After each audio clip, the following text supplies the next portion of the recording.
bienvenue sur le vol MT 180 avec pour destination l'avancée de la science. Saviez-vous que dans la plupart des cancers, les migraines et certains diabètes, les patients souffrent de douleurs chroniques?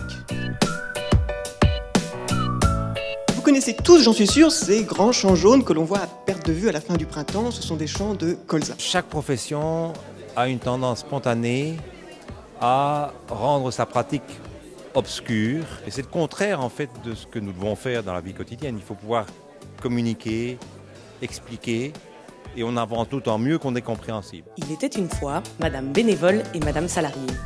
Elles sont belles, n'est-ce pas? Je suis moi-même doctorante et d'habitude on nous demande de plutôt parler en termes très scientifiques et spécifiques sur notre sujet. Ici c'est un très bon exercice de pouvoir passer au grand public nos résultats ou notre projet en lui-même. La finalité d'un travail de recherche, ça doit servir à la société, il faut que la société comprenne ce qui a été fait et pour ça, oui, la vulgarisation c'est clairement important. Ce type de compétences transversales c'est vraiment important.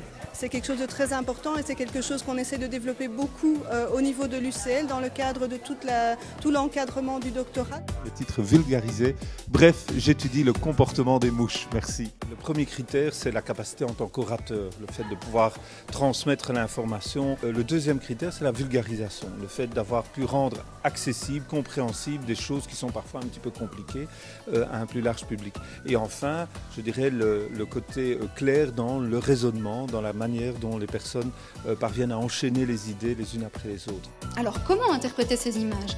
Eh bien exactement de la même manière que les cartes de géographie. Vous avez tous colorié à l'école. C'est être un peu péjoratif ce que je veux dire, mais on a besoin parfois de se justifier par rapport à la société en disant que mais finalement toi tu es payé, tu as un salaire, mais qu'est-ce que tu nous produis là? Rien, du savoir, mais c'est quoi? Et donc je crois que c'est important de pouvoir faire comprendre aux gens qu'on n'est pas juste payé pour s'amuser chacun dans son petit coin dans son laboratoire, mais qu'on produit des choses et que ça a un intérêt. Nos chercheurs sont souvent vus comme des professeurs tournesols ou des rats de laboratoire et donc il nous semble vraiment important de pouvoir les amener à sortir de leur laboratoire et de pouvoir montrer en définitive à la société à quoi servent nos chercheurs. En faisant précisément le lien avec la thématique sur laquelle ils travaillent, ce n'est pas une thématique uniquement dans leur petit laboratoire, mais c'est quelque chose qui répond à des questionnements fondamentaux au niveau de la société.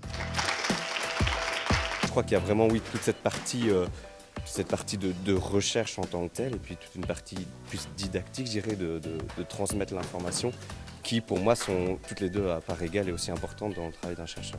Avoir l'opportunité de parler de sa thèse et avoir des gens qui vous écoutent, qui sont intéressés par ce que vous faites, c'est vraiment un plus. Et expliquer concrètement ce qu'on fait et avoir un soutien social de la part de ses collègues, de sa famille, c'est un plus indéniable et je pense que c'est nécessaire pour faire une thèse jusqu'au bout.